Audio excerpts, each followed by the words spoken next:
ખુશી ફેશન ચેનલને સબસ્ક્રાઇબ કરો અને સાથે બેલ આઇકન પણ દબાવો અમારા લેટેસ્ટ વિડીયોની માહિતી માટે.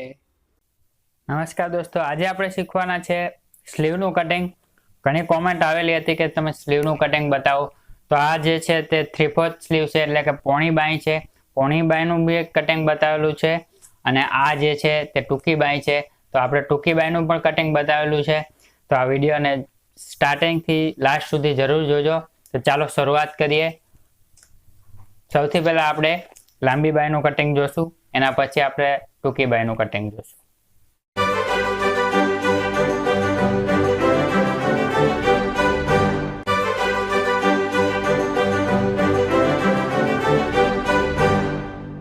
સૌથી પહેલા આપણે માપ જોઈ લઈએ. આજે 16 ઇંચ છે તે બાયની લંબાઈ છે, 14 ઇંચ આર્મોલનો ભાગ છે એટલે કે મૂંઢાનો ભાગ છે, અને 9 ઇંચની બાયની મોરી છે. તો બાય કટિંગ કરવામાં આ 3 માપની ખાસ જરૂર પડે છે. હવે સૌથી પહેલા આપણે અહીંયા એક માર્કિંગ કરી લઈએ.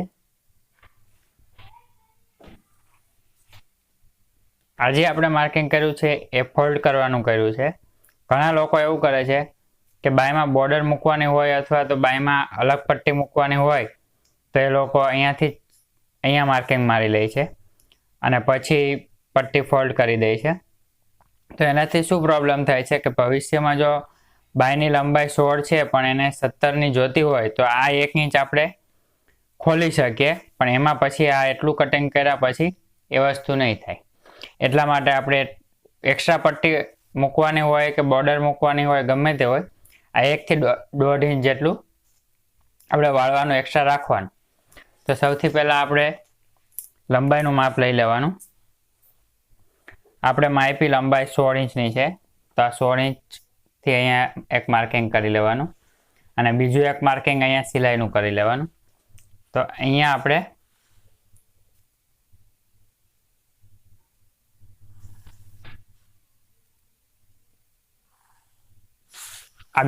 આ બે માર્કિંગ કરી લેવાના. આ રેડી આવશે અને આ જે છે તે આપણે કટિંગ કરવાનું રહેશે. હવે આ જે ભાગ છે, ઘણા લોકોને એ જ ખબર નથી પડતી કે આ ભાગ કેટલો ઉતારવો. આ ભાગ જે છે તે 3 અથવા 2.5 ઉતારી શકો. નાનું માપ હોય તો 2.5 ઉતારવાનું, મોટું માપ હોય તો 3, 3.25, 3.5 ઉતારી લેવાનું. પણ આમાં આપણે 14નો જ આર્મોલ છે એટલે નાનું માપ છે, એટલે આપણે આમાં 2.5 ઇંચ ઉતારશું. આ 2.5 ઇંચ અહીંયા એક માર્કિંગ કરી લેવાનું 2.5 ઇંચનું. આ માર્કિંગ કરતી વખતે ખાસ ધ્યાન રાખવાનું કે આ સિલાઈથી નહીં માપવાનું, આ જે રેડી હોય ત્યાંથી જ માપવાનું. તો અહીંયા એક માર્કિંગ આપણે મારી લઈએ. તો આ માર્કિંગ પણ હવે લાગી ગયું છે. હવે આપણે જોઈ લઈએ કે આર્મોલ 14 ઇંચનો છે, તો અહીંયા આપણે કેટલું રાખશું? અહીંયા આપણે 6.5 રાખશું, એટલે કે 13 થશે.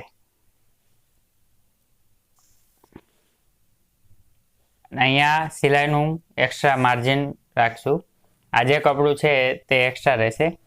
અને બાયની મોરી આમાં કંઈ લૂઝિંગ છોડવાનું આવતું નથી, જેટલી હોય છે તેટલી જ રાખવાની હોય છે. એટલે આ છે 9 ઇંચ એટલે 4.5 ઇંચ અહીંયા, અને આ 1.25 ઇંચ જેટલું માર્કિંગનું. હવે આપણે આ જે ભાગ છે એને અહીંયાથી આમ રાઉન્ડ આપવાનું છે. તો સૌથી પહેલા આપણે આ ક્લિયર કરી લઈએ. હવે આપણે આ ભાગ જે છે તે 2.5 ઇંચનો રાખ્યો છે. અહીંયાથી 2.5 થી 3.25 ઇંચ, ઘણા 3 ઇંચ પણ રાખે છે અને 3.5 ઇંચ પણ આવે, કારણ કે માપ પ્રમાણે હોય છે. પણ આનું માપ થોડુંક પતલું છે, તો આપણે એ હિસાબે રાખ્યું છે. અથવા આનો આર્મોલ 18, 19 કે 20 એટલો જો હોય તો 3 થી 3.25 ઇંચ ઉતારવું પડે છે. પણ આનો આર્મોલ છે ખાલી 14 ઇંચનો, એટલે આપણે એ હિસાબે જ ઉતાર્યું છે. તો અહીંયા આપણે 1.5 ઇંચ રાખ્યું છે. પણ વધારે પડતું આપણે મોટું માપ હોય તો આપણે 1.5 ઇંચ રાખવાનું હોય છે, પણ આ નાનું માપ છે તો આમાં પણ 1.5 ઇંચ વાંધો નહીં આવે. અહીંયા આપણે માપી લેવાનું કે 14 ઇંચનું છે તો આ 7.25 થાય છે. એટલે કે કંઈ વાંધો નહીં આવે, એડજસ્ટ થઈ જશે.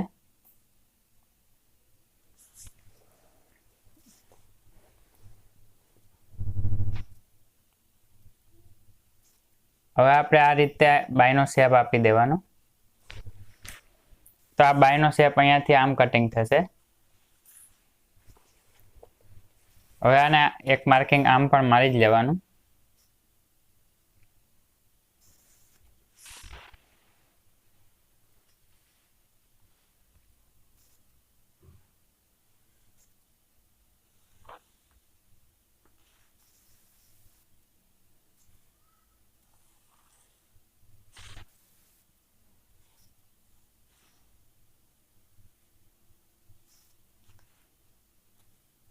અહીંયાથી આ ભાગ આ સીધો રાખવાનો, એટલે આપણે ખબર પડે કે એટલું વાળવાનું છે.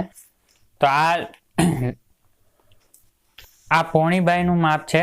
હવે આમાં કદાચ 16 ઇંચની લંબાઈ બાયની છે, તો ઘણા લોકોને ફૂલ બાય જોતી હોય. ફૂલ એટલે એકદમ ફૂલ, જે 20, 21 અને 22 એ માપ આવી શકે. તો એમાં આ જે મોરીનો ભાગ છે એમાં ખાસ ધ્યાન રાખવાનું કે આ જે મોરીનો ભાગ છે તે 8 ઇંચનો ઓછામાં ઓછો રાખવો પડશે. કારણ કે આપણે માપ લઈશું ત્યારે જે આ ભાગ છે, આ ભાગ એ 7 આવી શકે છે પતલું માપ હોય તો. પણ જે આ ભાગ છે તે ત્યાંથી પછી આ ચડશે જ નહીં. એટલા માટે આ ભાગ સાંકડો હોય છે અને આ ભાગ પહોળો હોય છે. તો આ મિનિમમ 8 ઇંચ તો તમારે રાખવું જ પડશે, તો જ અહીંયાથી ચડશે. એટલે ખાસ ધ્યાન રાખવાનું. ઘણા લોકો અહીંયાથી માપ લઈ લે છે 7 ઇંચનું થઈ ગયું છે, પણ 7 ઇંચ અહીંયાથી નહીં ચડે, કારણ કે અહીંયા 8 ઇંચ આવે છે. તો એ પ્રમાણે આપણે માપ લેવાની, બહુ લાંબી બાય હોય તો માપ લેવાની જરૂર નથી. 8 ઇંચ તો ઓછામાં ઓછું રાખી જ દેવાનું પતલું માપ હોય તો.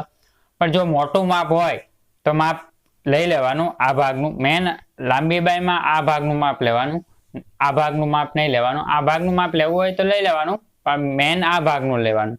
કારણ કે આ ભાગ મોટો હોય છે, આ ભાગ નાનો હોય છે, તો પછી બાય ચડાવવામાં તકલીફ પડે. અહીંયાનું માપ જો 8 આવ્યું તો અહીંયાનું ભાગ 9 આવશે. અહીંયાનું માપ જો 7 આવ્યું તો અહીંયાનું માપ 8 આવશે. કારણ કે આ ભાગ મોટો હોય છે, તો ચડાવવામાં વાંધો નહીં આવે. તો લાંબી બાય હોય તો આમાં કંઈ ચેન્જ કરવાનું નથી. આ ભાગ બધો બરાબર છે. ખાલી આ ભાગ અહીંયાથી આપણે લંબાઈ વધારી દેવાની છે. અહીંયાથી આ કદાચ 16 ની જગ્યાએ 20 હોય તો અહીં એટલી લંબાઈ આવશે, અહીંયા સુધી આવશે. પણ બીજું કંઈ ચેન્જ નથી કરવાનો. પણ હવે પ્રશ્ન એ થાય કે અહીંયા આપણે આ 2.5 ઇંચ રાખ્યું છે, તો અહીંયા આપણે 2.5 ઇંચ રાખ્યું છે. તો હવે પ્રશ્ન એ થાય કે બાય 2.5 ની કે 3 ની હોય તો અહીંયા કેટલું રાખવાનું. તો એ બાય હું ટૂંકી બાય હમણાં કટિંગ કરીને બતાવી દઉં કે એ પણ કઈ રીતે થાય. એટલે કારણ કે લાંબી બાયમાં તો વાંધો નહીં આવે, પણ જો ટૂંકી બાય હશે તો એ પ્રોબ્લેમ પડશે. એટલા માટે હમણાં ટૂંકી બાયનું પણ માપ હું આ તમને પેપરમાં બતાવી દઈશ, એટલે ખ્યાલ આવી જાય. તો સ્લીવ કટિંગ થઈ ગઈ છે. હવે અહીંયાથી એકવાર આ ભાગ ચેક કરી લેવાનો. 14 હતું તો આ 7 દુ 14 થઈ ગયું છે. એટલે આ પરફેક્ટ કટિંગ થઈ ગયું છે બાયનું. તો હવે આ રીતે આને ખોલી લેવાની.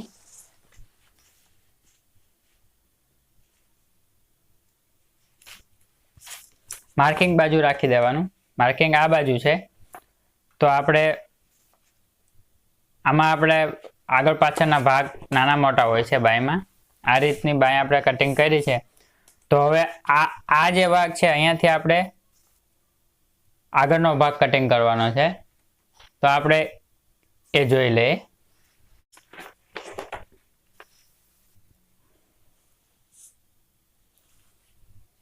તો ઘણા લોકોને પ્રશ્ન થાય કે અહીંયાથી આ ભાગ આગળ પાછળના કઈ રીતે ઉતારવા. તો એના માટે કોઈ પરફેક્ટ મેજરમેન્ટ નથી. બ્લાઉઝમાં આપણે આ રીતે કટિંગ કરી લઈએ છીએ, આ રીતે રાખી દઈએ છીએ, અને અહીંયાનો જે આ ભાગ છે તે આપણે કટિંગ કરી લઈએ છીએ. પણ ડ્રેસમાં એવું નથી હોતું. ડ્રેસમાં આપણે આપણા હિસાબે કટિંગ કરી શકીએ, કારણ કે એમાં થોડુંક ઓછું હોય તો પણ કંઈ વાંધો નથી આવતો. તો સૌથી પહેલાં હું માર્કિંગ મારીને બતાવી દઉં કે કયા હિસાબે આપણે કટિંગ કરવાનું છે.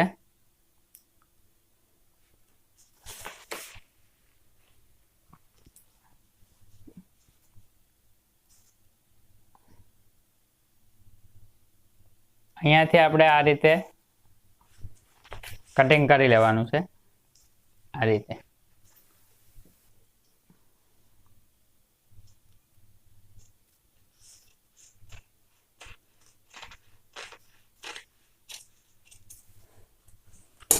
તો આ થઈ ગયો છે આગળનો ભાગ અને આ થઈ ગયો છે પાછળનો ભાગ. આ રીતે આપણે મૂકશું એટલે ખ્યાલ આવી જશે કે કયો આગળનો ભાગ છે અને કયો પાછળનો ભાગ છે. તો આ લાંબી બાયનું કટિંગ થઈ ગયું છે. અહીંયાથી આપણે આ ચેકો મારી લેવાનો એટલે વાળવામાં ખબર પડે. તો આ લાંબી બાયનું માપ પરફેક્ટ કટિંગ થઈ ગયું છે.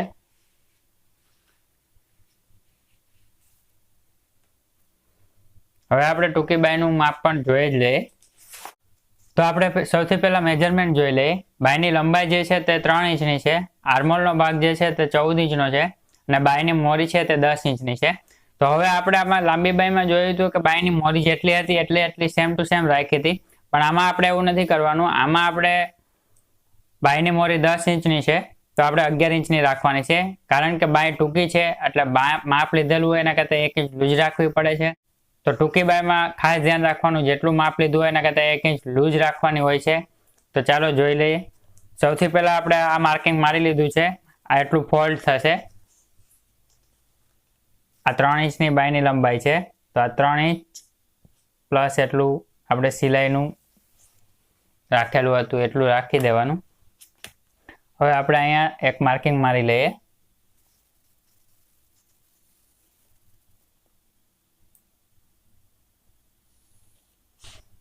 આ રીતે. આ માર્કિંગનું કોઈ મહત્વ નથી હોતું, મેન આ માર્કિંગનું ધ્યાન રાખવાનું. હવે આપણે સવાલ એ છે કે આ 3 ઇંચનું રાખ્યું છે, તો આપણે 2.5 થી 3.25 ઇંચ તો લાંબી બાયમાં આ જે ભાગ છે તે જ આપણે નીચે ઉતારેલો હતો. હવે એટલું આમાં ઉતારવા જશું તો અહીંયા સિલાઈનું પણ કપડું નહીં વધે. તો આપણે શું કરવાનું છે, આ રીતે 1 ઇંચ જેટલું ઉપર લઈ લેવાનું. આ 1 ઇંચ ઉપર લઈ લેવાનું, માપી લેવાનું. આ 1 ઇંચથી થોડુંક ઓછું હોય તો પણ ચાલશે. અને આ રીતે માર્કિંગ મારી લેવાનું. હવે આ જે એટલું માર્કિંગ છે આમાં એટલી સિલાઈ જશે અને એટલું જે કપડું વધશે તે જ કપડું રહેશે. એટલે હવે આપણે આમાં સૌથી પહેલા બાયની જે મોરી છે 10 ઇંચની આપણે માપ લીધું હતું, પણ આમાં આપણે 1 ઇંચ લૂઝ રાખવાની વાત કરી હતી. તો 5.5 ઇંચ અહીંયા એક માર્કિંગ મારી લેવાનું અને એક માર્કિંગ આ 1.25 ઇંચ આપણે ડ્રેસમાં જેટલું લૂઝિંગ રાખેલું હોય એટલું લૂઝિંગની મારી લેવાનું. હવે આપણે મૂંઢાનો માપ જોઈ લઈએ. તો મૂંઢો છે 14 ઇંચનો. તો અહીંયા આપણે 6.25 પણ રાખી શકીએ અને 6.5 પણ રાખી શકીએ. 6.25 રાખશું તો પણ બાય બરાબર આવી જશે અને 6.5 રાખશું તો પણ બરાબર આવશે. થોડું ઘણું આમ તેમ થશે. આ જે માર્કિંગ આવ્યું છે તે અહીંયાથી આ ક્રોસ આવશે આ રીતે.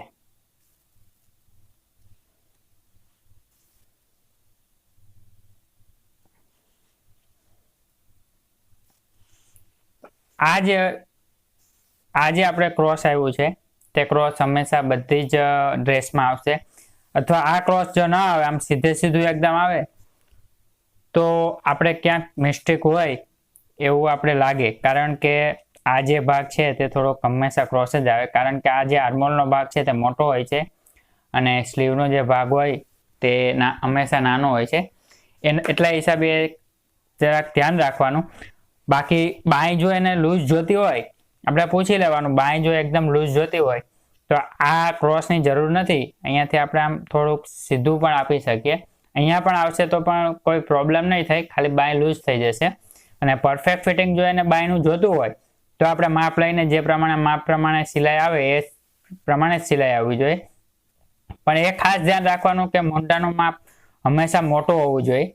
ઘણી વખત એવું બનતું જ હોય છે કે આ મૂંઢાનો જે માપ હોય તે અહીંયા આપણે 6.5 અથવા 6.25 ઇંચ માપ્યું છે, અહીંયા આપણે 6.25 ઇંચ લીધું છે, પણ અહીંયા આપણે 7 ઇંચ આવતું હોય. તો આ રીતે આમ ક્રોસ સિલાઈ ક્યારેય ના આવવી જોઈએ. હંમેશા આમ ક્રોસ સિલાઈ આવવી જોઈએ અથવા તો થોડીક સીધી હશે તો પણ ચાલશે. તો હવે આપણે આમ આપજો, આ જોઈ લઈએ આ રાઉન્ડ કયા હિસાબે આવશે. તો આ રીતે આપણે રાઉન્ડ આપવાનો છે. તો આ સ્લીવ કટિંગનું પરફેક્ટ થઈ ગયું છે, કારણ કે આ ડ્રેસની સ્લીવ છે. જે સ્લીવ આપણે બ્લાઉઝમાં આવે છે એનું કટિંગ થોડુંક અલગ આવે છે, પણ આપણે આ ડ્રેસનું જોઈએ છે અત્યારે, તો આપણે ડ્રેસનું જ જોઈ લઈએ. કારણ કે આ ડ્રેસમાં અને બ્લાઉઝમાં બાયનું જે કટિંગ હોય છે તે થોડુંક અલગ હોય છે, વધારે ફરક નથી હોતો. તો હવે આ બાયને આપણે કટિંગ કરી લઈએ. તો આ બાય કટિંગ થઈ ગઈ છે. કટિંગ કરતા પહેલા અહીંયા માપી લેવાનું. આ 7 ઇંચ આવવું જોઈએ, જે 7 ઇંચ કમ્પ્લીટ આવી ગયું છે.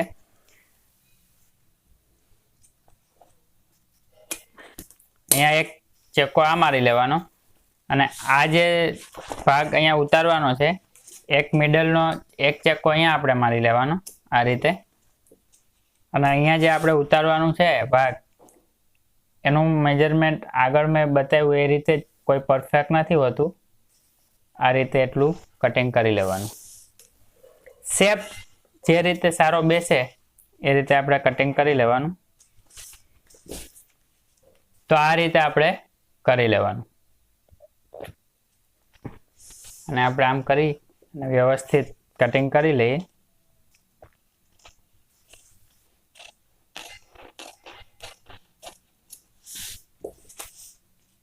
તો આ સ્લીવ કટિંગ થઈ ગઈ છે પરફેક્ટ. આ હવે આગળનો ભાગ, આ પાછળનો ભાગ. ઘણી વખત આપણે સીવતી વખતે કપડું થોડુંક નાજુક હોય અથવા તો કપડું ખરાબ હોય તો આપણે ખબર નથી હોતી કે આગળનો ભાગ કયો અને પાછળનો ભાગ કયો. તો સેમ ટુ સેમ બે ભાગ લાગે છે. તો આપણે અહીંયા એક આની માર્કિંગ મારી લેવાનું, આ રીતે ચેકો મારી લેવાનો, એટલે આપણે કટિંગ કરતી વખતે ખબર પડે કે આગળનો ભાગ કયો છે અને પાછળનો ભાગ કયો છે. આ રીતે. તો આ સ્લીવનું કટિંગ થઈ ગયું છે આગળની, અને આ લાંબી બાયનું છે. આ લાંબી બાય અને ટૂંકી બાય બંનેનું કટિંગ પરફેક્ટ મેં બતાવી દીધું છે. કંઈ પણ તમને આમાં ક્વેશ્ચન જેવું લાગે તો કોમેન્ટ બોક્સમાં જઈને કોમેન્ટ તમે કરી શકો છો અને મને જણાવી શકો છો કે મને બાય કટિંગ કરવામાં આ પ્રોબ્લેમ આવે છે. તો એનું પણ આપણે સોલ્યુશન આપી દઈશું, કોમેન્ટમાં જ આપી દઈશું. અથવા તો કોમેન્ટમાં જો શક્ય નહીં હોય તો હું વિડીયો બનાવીને વ્યવસ્થિત બતાવી દઈશ. તો આ વિડીયો તમને કેવો લાગ્યો મને કોમેન્ટ કરીને જરૂર બતાવજો. જો તમને મારો વિડીયો પસંદ આવતો હોય તો લાઈક કરો, શેર કરો અને અમારા ચેનલને સબસ્ક્રાઈબ કરવાનું જો હજી બાકી હોય તો જલ્દીથી અમારા ચેનલને સબસ્ક્રાઈબ કરી દો. કારણ કે ડ્રેસને લગતી તમામ પ્રોબ્લેમનું સમાધાન હું તમને આપવાની કોશિશ કરીશ જેટલું શક્ય હશે એટલું.